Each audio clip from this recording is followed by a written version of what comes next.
Halo geng, selamat datang di Zona Donghua Channel. Kali ini Mimin akan membahas spoiler tentang Tales of Herding Gods. Buat kalian yang baru join, jangan lupa like, comment, and subscribe, dan nyalakan notifikasinya agar kalian selalu update konten-konten terbaru dari Mimin tentunya. Oke, nggak usah lama-lama, langsung aja kita ke spoilernya. Let's go! 17 kerangka emas ini bergabung menjadi formasi dengan kekuatan luar biasa, memungkinkan kekuatan yang dikeluarkan oleh formasi tersebut mencapai alam dewa. Namun, kekuatan yang datang dari dunia lain itu sangat mengerikan. Pisau kertas dan pedang manusia kertas itu menebas dan membutakan orang-orang. Bahkan tulang emas dari kehidupan ke-17 sang guru agung pun tak mampu menahannya. Satu pisau dapat memotong tulang, dan satu pedang dapat menembus tengkorak. Wu Zun mengendalikan 17 kerangka emas untuk berpegangan erat, berusaha sekuat tenaga menahan serangan manusia kertas dan kuda kertas. Da Zun mempercepat reinkarnasinya. Tetapi melihat bahwa perahu dari dunia lain semakin dekat, dan lelaki tua di atas perahu itu sudah berdiri sambil membawa lentera. Keringat dingin mengucur di dahi Wu Zun. Ia melihat perahu kecil itu semakin dekat dan hendak datang ke dunia nyata dari dunia lain. Pria tua yang memegang lentera di haluan mengulurkan tangannya, seolah ingin meraih dari dunia lain dan membawa Da Zun yang bereinkarnasi ke dunia itu. Tiba-tiba tubuh sang guru besar menjadi kaku dan jatuh dari udara tanpa bernapas. Sementara Pangongso membuka matanya yang gelap. Begitu ia membuka matanya, ia melihat hubungan antara dua dunia mulai runtuh. Manusia kertas dan kuda kertas terbakar tanpa api dan berubah menjadi abu dalam sekejap. Tangan yang terulur dari dunia lain juga perlahan ditarik dan menghilang. Di dalam kuil, lampu tiba-tiba menyala, dan suasana sebelumnya yang redup dan menyedihkan pun lenyap. Pangongso menghela napas lega dan tersenyum, akhirnya berhasil. Selamat, Yang Mulia, Wu Zun membungkuk.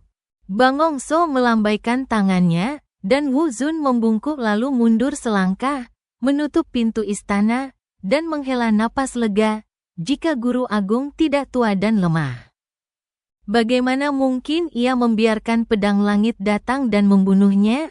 Kini setelah guru agung bereinkarnasi, ia akhirnya bisa menjalani kehidupan lain. Kerajaan Yankang bukan lagi urusannya. Begitu pula pedang langit. Di Kingman Pass, Kinmo melemparkan 2 botol giok ke Basan Jijiu, dan kemudian pergi membeli beberapa ramuan untuk membuat pil. Ia menyambung kembali tubuh si tukang daging dan menghabiskan banyak ambergris, tetapi masih tersisa 5 botol. Basan Jijiu bertempur berdarah melawan orang-orang kuat dari Istana Emas Loulan dan terluka parah. Selain luka luar, ia juga membutuhkan ramuan untuk mengobati luka dalam dan menghilangkan penyakit tersembunyi. Tuan, Grandmaster sedang mencari Anda. Kinmo menyiapkan obatnya, dan petugas kebun herbal berkata, Tuan, silakan tinggalkan tempat peristirahatan ini secepatnya dan pergilah ke Yongzhou. Kinmo sedikit terkejut dan mengangguk. Dia kembali ke penginapan Guanzhong, membuat tungku ramuan penyembuh untuk Basan Jijiu, yang disebut Hulinger, dan meninggalkan penginapan tanpa mengucapkan sepatah kata pun, menuju Yongzhou. Ling Yuxiu sedang mandi setelah selesai. Tetapi ia tidak menemukan Kinmu. Karena terkejut, ia segera pergi bertanya pada Basan Jijiu. Basan Jijiu tidak tahu kapan Kinmu pergi. Jadi ia berpikir, Putri, jangan khawatir. Rubah itu juga tidak ada di sini, yang berarti adik juniorku tidak diculik, tetapi pergi bersama rubah itu.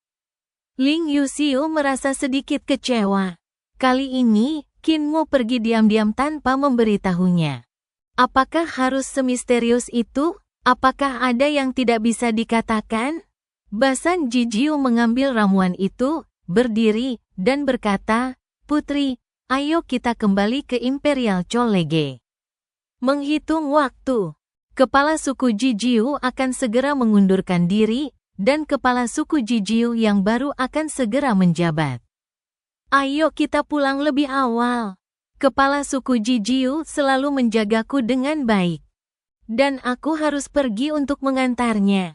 Ling Yu kultivasi setuju. Pada saat ini, Qin Mu dan Hu Ling'er bergerak maju, semakin dekat ke Yongzhou. Sepanjang perjalanan, mereka menyaksikan kekacauan dan perang di mana-mana.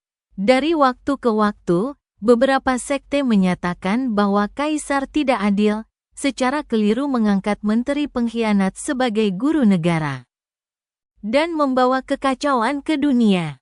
Oleh karena itu, sekte-sekte tersebut memberontak untuk membersihkan para pejabat tinggi dan memperbaiki keadaan. Ia datang ke Luodu, dekat Yongzhou.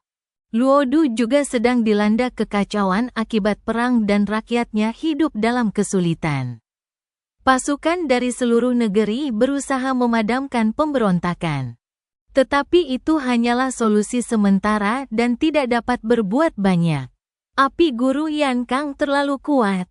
Banyak pejabat di semua tingkatan negara Yankang adalah guru dari berbagai sekte. Sekte-sekte ini memberontak, dan para pejabat ini pun mengikutinya. Fondasi kekaisaran terguncang dan sulit untuk meredam situasi. Metode apa yang dimiliki Master Kekaisaran untuk meredakan kekacauan di dunia? Qin Mu bertanya-tanya, jika kekacauan ini terus berlanjut, saya khawatir semua sekte di dunia akan memberontak. Saat itu, bahkan jika negara Yankang dapat memadamkan pemberontakan, negara itu akan rusak parah. Ini adalah sesuatu yang benar-benar tidak ingin dilihat oleh Master Yankang. Jika vitalitas negara Yankang rusak parah, bagaimana ia bisa menenangkan negara lain di sekitar negara Yankang dan menduduki Daksu guna mencapai prestasi yang belum pernah terjadi sebelumnya? Di Luodu, Qin Mu hanyalah seorang pejalan kaki, dan ia menghadapi serangan dari lebih dari 10 pasukan bandit di sepanjang jalan. Beberapa bandit adalah orang-orang yang gelisah dan memiliki kekuatan magis. Dan beberapa adalah pejabat Luodu yang menjadi bandit dan menduduki pegunungan sebagai raja. Ia mengandalkan kecepatannya, dan saat ia tidak bisa menang, ia menggunakan teknik mencuri kaki si cacat. Sehingga ia aman sepanjang jalan. Jika penguasa kekaisaran Yankang dapat memadamkan pemberontakan ini dan melenyapkan atau menaklukkan semua kekuatan musuh di kekaisaran, maka seluruh kerajaan Yankang akan bersatu. Sungguh mengerikan. Qin Mu tak kuasa menahan diri untuk tidak mengagumi apa yang dilihatnya di sepanjang jalan. Di Luodu saja, ada banyak sekali orang dengan kekuatan supernatural. Bisa dibayangkan berapa banyak orang dengan kekuatan supernatural di seluruh negeri. Sekarang Tuan Yankang tidak mampu memobilisasi kekuatan-kekuatan ini, tetapi jika kekuatan-kekuatan oposisi disingkirkan atau ditundukkan, maka kekuatan keseluruhan negara Yankang tidak akan melemah sedikit pun, melainkan akan meningkat pesat. Akhirnya, ia tiba di Yongzhou. Tidak seperti Luodu. Yongzhou adalah negeri yang damai dan makmur, penduduknya hidup dan bekerja dengan damai dan tenteram, mata pencaharian mereka pun makmur. Saat melewati sebuah ladang, Qin Mu melihat beberapa prajurit melakukan sihir, mengubah angin menjadi bilah pedang untuk membantu para petani memanen padi kering mereka. Qin Mu berhenti untuk mengamati dan melihat para prajurit itu sedang mempraktikkan sihir kultus iblis, mengendalikan angin. Setelah membantu beberapa keluarga memanen padi kering, mereka pergi ke para petani untuk melunasi tagihan. Salah satu gadis berkata, "Jangan jemur padi hari ini. Sore nanti hujan." Para petani mengungkapkan rasa terima kasihnya berulang kali. Para prajurit terkejut melihat Qin Mu berdiri di dekat lahan pertanian dan memandang ke arah mereka. Gadis itu maju dan berhenti tak jauh dari Qin Mu. Ia menyapanya dan berkata, "Kakak, Ada apa? Qin Mu tersenyum lembut dan bertanya, apakah Anda dari Feng Tang? Gadis itu terkejut dan tidak berani menjawab. Qin Mu tersenyum dan berkata, aku baru saja melihatmu menggunakan mantra angin musim gugur mendekat ke tanah, jadi aku bertanya ini. Apakah Master Aula Angin yang mengajarimu jurus ini? Gadis itu ragu sejenak lalu berkata, itu Tuan Lei Zhengyin dari Feng Tang. Qin Mu bertanya dengan rasa ingin tahu, Feng Tang tidak mengajarkan mantra ini secara keseluruhan? Beberapa prajurit lain melangkah maju. Dan seorang pemuda menggelengkan kepala dan berkata, Guru Lei hanya sesekali mengajari kami beberapa jurus, tetapi biasanya beliau hanya mengajari kami sekali lalu berhenti. Kami tidak mempelajari semuanya. Qin Mu mengedarkan energi vitalnya, mengubahnya menjadi energi vital naga Azure. Ia tersenyum dan berkata, kebetulan aku masih punya waktu. Aku akan mengajarimu. Lihat saja nanti. Ia mendesak vitalitas naga biru di samping sawah dan menggunakan angin musim gugur berjalan di tanah. Bilah-bilah angin bagaikan pedang lengkung dan ular yang berenang di ladang. Ratusan bilah angin semuanya dekat dengan tanah, mengarah langsung ke pergelangan kaki musuh. Gerakan ini tidak hanya melibatkan bilah yang menyentuh tanah, namun juga dapat dilakukan dengan cara ini. Qin Mu tiba-tiba mengetuk tanah dengan jari kakinya dan melompat. Kemudian, jari kakinya menyentuh bilah angin yang berputar cepat. Dan ia pun terbawa oleh bilah angin tersebut. Dia berdiri di atas bilah angin, merapal mantra sambil menyerang ke depan. Ratusan bilah angin bersiul, menyapu area seluas 60 hingga 70 kaki, bersiul dan menebas ke depan. Meskipun Autumn Wind Walking on the Ground adalah mantra biasa, kekuatannya sebenarnya tidak kecil. Sebaliknya, jurus ini sendiri dapat menunjukkan kekuatan Sutra Dayu Tianmo dan dapat berevolusi menjadi berbagai gaya bertarung. Qin Mu mendarat di tanah dan menghilangkan sihirnya. Beberapa pemuda dan pemudi terkejut dan gembira, Guru Lei tidak pernah mengajarkan kami bertarung dengan bilah angin. Mereka buru-buru meminta nasihat, dan Qin Mu duduk di samping punggung lapangan dan menjawab mereka secara rinci, menjelaskan misteri pengoperasian kekuatan sihir gerakan ini dan cara mengendalikan kekuatan sihir secara halus. Gerakan ini memiliki beberapa variasi. Bilah angin tidak harus selalu dekat dengan tanah. Qin Mu sekali lagi menggunakan angin musim gugur mendekati tanah. Tiba-tiba, jari-jarinya bergetar, dan aliran bilah angin berdiri dan menyerang ke atas. Ia berkata, sihir sebenarnya saling berkaitan dengan ilmu pedang dan keterampilan bertarung. Meskipun angin musim gugur mendekati tanah adalah mantra sihir, mantra ini juga dapat diubah menjadi ilmu pedang atau keterampilan bertarung kapan saja. Tiba-tiba ia mengeluarkan segumpal bola pisau, menggoyangkannya pelan. Dan pedang-pedang terbang keluar dari bola itu. Ia juga melakukan Autumn Wind Walking on the Ground. Meskipun perubahan gerakannya tidak sebaik mantra, kekuatannya meningkat beberapa kali lipat. Qin Mu mengambil dua pedang lengkung dengan kedua tangannya, dan tiba-tiba cahaya pedangnya meningkat. Ia membalikkan tangannya, dan cahaya pedang itu bergerak mendekati tanah. Jurus yang ia gunakan juga merupakan jurus angin musim gugur yang mendekati tanah, dan kekuatannya sedikit lebih kuat daripada Dao Wan. Qin Mu menyimpan pedangnya, dan pedang lengkung itu terbang mundur dan terbenam ke dalam bola pedang satu demi satu dengan bunyi dentang.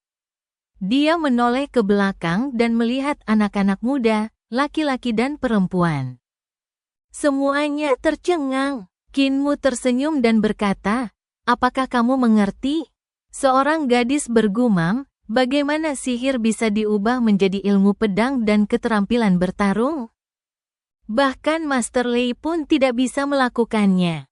Qin Mu dengan sabar membujuknya, Siapa bilang mantra sihir harus digunakan sebagai mantra sihir? Menggunakannya sebagai teknik pedang bukanlah ide yang buruk, dan menggunakannya sebagai teknik bertarung juga wajar. Saat berlatih mantra sihir, kau tidak perlu terpaku pada aturan lama atau terikat oleh pengalaman orang lain. Beberapa anak muda, baik laki-laki maupun perempuan, tampak asyik berpikir. Qin Mo menjelaskan inti dari gerakan ini beberapa kali. Setelah mereka menguasainya sepenuhnya, ia bertanya, "Kalian tidak sekolah? Aku lihat kalian masih muda. Kenapa tidak sekolah dasar saja?" Seorang pemuda berkata dengan sedih, "Kami miskin, bagaimana kami bisa sekolah? Kami hanya bisa mendapatkan sedikit uang selama musim tanam yang sibuk. Gereja suci mengajarkan kami sihir, ilmu pedang, dan keterampilan tempur. Semua itu agar kami bisa mencari nafkah dan tidak mati kelaparan." Jadi begitu. Qin Mo tengah asyik berpikir ketika tiba-tiba terdengar suara yang familiar, pengajaran yang bagus. Pembelajaran yang bagus. Qin Mo berbalik dengan cepat dan menyapa orang yang berbicara. "Leluhur, Penatua penegak hukum, kapan Anda datang?" Leluhur muda itu muncul tak jauh dari sana, ditemani oleh tetua penegak hukum. Tetua penegak hukum itu tersenyum dan berkata, "Kami sudah lama di sini. Kami lewat sini dan melihat Anda mengajari mereka sihir. Jadi kami berdiri di samping dan mendengarkan tanpa mengganggu mereka." Leluhur muda itu memuji, "Sekarang aku merasa memberimu sutra iblis surgawi pemuliaan agung adalah keputusan yang sangat tepat." Bagi orang lain, membudidayakan sutra iblis surgawi pemuliaan agung dan menguasainya saja sudah luar biasa. Mereka hanya bisa mengembangkan satu atau dua kegunaan untuk satu mantra. Tapi kau bisa memikirkan begitu banyak kegunaan. Bagus, sangat bagus. Qin Mo bertanya-tanya, "Bukankah begini seharusnya sihir digunakan?" Leluhur muda itu tersenyum dan berkata, "Seharusnya begitu. Hanya saja para pemimpin sebelumnya terlalu bodoh dan tidak memikirkan manfaat ini. Ayo pergi." Qin Mo setuju, dan membawa Hu Ling'er bersamanya, berjalan menuju kota Yongzhou. "Oh, aku lupa bertanya siapa dia," seru seorang gadis. Para lelaki dan perempuan menatap kosong ke arah Qin Mo dan yang lainnya saat mereka berjalan pergi. Salah satu dari mereka bergumam. Baru saja dia memanggil tuan muda lain sebagai leluhur dan lelaki tua itu sebagai tetua penegak hukum, jadi siapa dia? Ilmunya bahkan lebih tinggi daripada Hall Master Lei. Dia pasti tokoh besar di gereja suci kita. Dalam perjalanan, Qin Mo melihat beberapa pengikut sekte iblis menggunakan sihir untuk menggali kanal, beberapa menggunakan sihir untuk membajak ladang, dan beberapa menggunakan sihir terbang untuk terbang ke pohon untuk memetik buah. Akan tetapi, sebagian besar murid-murid itu tidak ahli dalam ilmu sihir. Dan sebagian besar dari mereka belum mempelajari semua ilmu sihir. Kali ini, Qin Mo tidak berhenti dan mengajarkan mantra lengkap kepada para murid sekte iblis. Murid-murid sekte iblis terlalu banyak, tersebar di seluruh dunia. Mustahil baginya untuk mengajarkan mereka sendirian, dan entah kapan akan tiba saatnya. Di Yongzhou, ada banyak murid gereja suciku. Leluhur muda itu tersenyum dan berkata, "Bagaimana pendapatmu tentang situasi ini?" Sang pendiri membantu Master Kekaisaran Yan Kang dalam mendirikan Universitas Kekaisaran dan sekolah dasar. Tetapi murid-murid agama suci saya tidak punya tempat untuk belajar. Sang pendiri memikirkan dunia tetapi melupakan agama suci. Sang pendiri membantu Master Kekaisaran Yan Kang dalam mendirikan Universitas Kekaisaran dan sekolah dasar. Tetapi murid-murid agama suci saya tidak punya tempat untuk belajar. Sang pendiri memikirkan dunia tetapi melupakan agama suci. Qin Mu menggelengkan kepala dan berkata, "Guru, Anda harus membangun sekolah dasar, universitas, dan perguruan tinggi kekaisaran di sekte saya, agar murid-murid saya tidak ketinggalan zaman." Patriark muda itu tersenyum dan berkata, "Inilah yang dilakukan oleh Patriark suci, bukan Patriark." Patriark muda, inilah tanggung jawabmu mulai sekarang. Qin Mu tertegun dan bertanya, "Mengapa Guru Li tidak melakukannya 40 tahun yang lalu?" Tuan Li terobsesi dengan wanita dan tersihir oleh istrinya. Bagaimana mungkin dia peduli dengan dunia? Qin Mu terkejut. Ini terkait dengan nenek si lagi. Saat itu, pemimpin sekte Li Tianxing pasti telah sepenuhnya tersihir oleh nenek si dan melewatkan reformasi yang terkenal di dunia ini. Sebagai perbandingan, sulit bagi Taoisme dan kuil Leiyin Agung untuk beradaptasi dengan reformasi Master Yan Kang. Meskipun keduanya merupakan tempat suci jalan lurus dan Buddhisme, mereka semua mengikuti jalan guru yang membimbing murid-muridnya, dengan satu guru hanya mengajar beberapa murid. Sekte Tianmo berbeda, karena dipimpin oleh seorang kepala aula. Meskipun kepala aula adalah sosok yang kuat, ia tidak bertanggung jawab untuk memimpin para murid, melainkan hanya sesekali mengajarkan keterampilan dan kekuatan supernatural kepada para murid. Sekte Iblis Surgawi pasti bisa mendirikan beberapa sekolah dasar dan universitas di dalam sekte tersebut. Sedangkan untuk Imperial Chollege, kamu bisa pergi ke Akademi Kekaisaran untuk belajar. Qin Mu berencana, aku akan memilih murid-murid terbaik dari sekteku, lalu meminta mereka mengikuti ujian masuk Akademi Kekaisaran. Setelah itu, aku akan meminta Akademi Kekaisaran membantuku melatih dan membina murid-muridku. Dengan begitu, sekte Tianxing akan sulit untuk tidak berkembang. Leluhur muda itu menatapnya dan mendesah. Aku benci kamu tidak dilahirkan 40 tahun sebelumnya. Ia membawa Qin Mu masuk ke kota. Orang-orang tampak ramai, dan Qin Mu tak kuasa menahan diri untuk bertanya-tanya. Mungkinkah markas besar sekte Tianxing terletak di kota ini? Terlalu mencolok. Ya, leluhur muda itu membawanya ke istana penguasa kota. Setibanya di sana, mereka langsung masuk ke dalam istana tanpa memberitahu siapapun. Banyak anggota senior kultus iblis telah berkumpul di istana, termasuk kepala aula, tetua pelindung sekte, inspektur, pelindung, dan Raja Surgawi yang menjaga sekte. Ketika semua orang melihat leluhur muda dan Qin Mu, mereka semua berdiri dan memberi salam. Qin Mu membalas sapaannya, dan tuan muda itu mengangguk sedikit. Lalu berkata, "Apakah semua orang sudah hadir?" Seorang tetua yang melindungi agama berkata, "Istri pemimpin dan gadis suci belum tiba, dan Raja Surgawi kian." Salah satu Raja Surgawi yang melindungi agama, belum kembali. Leluhur muda itu mengangguk dan berkata, "Kalau begitu, mari kita tunggu sedikit lebih lama." Tak lama kemudian, terdengar suara manis dan memikat, "Apakah Muer dan Zusi sudah tiba?" Ketika Qin Mu mendengar suara ini, ia merasakan darah mengalir deras ke kepalanya. Para kepala aula dan tetua lainnya juga tersipu dan penuh harap, seolah-olah mendengar suara ini seperti melihat kekasih yang sempurna dalam mimpi mereka. Leluhur muda itu juga sedikit terganggu. Wajahnya sedikit berubah, dan dia berteriak, "Xiaoyu, lebih serius." Suara nenek Si terdengar dari luar pintu, membosankan sekali. Leluhur muda itu melesat keluar pintu dan bergegas keluar. Suaranya terdengar, "Siapa suruh kau menunjukkan wajah aslimu? Kalau kau menunjukkan wajah aslimu, upacara penobatan akan berantakan. Tentu saja, kau boleh menunjukkan keburukanmu.